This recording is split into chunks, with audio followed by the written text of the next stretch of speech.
Tosala kisi ya makala mpona basoso na bamabata.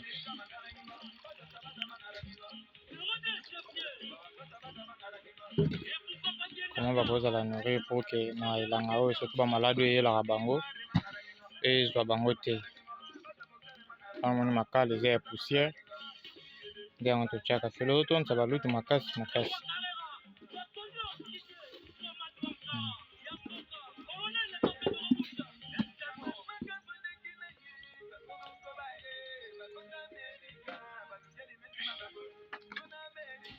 Il faut tout à tout lisusu stock mosusu po oyo ekomi da osila mais wumeli depuis balutumba bazala balolana.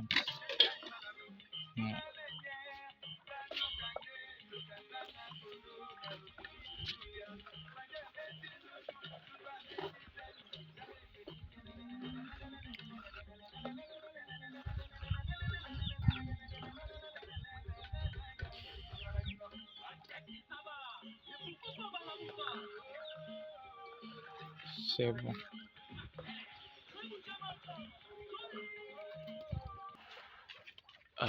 Sikoyo toye mpona koarrange mpe kotiela bango babiloko bato mosusu baza na kati kuna tokota.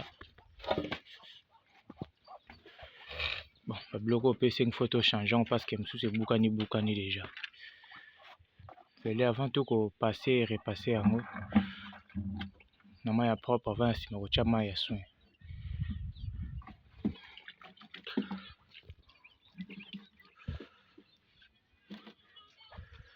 Voilà.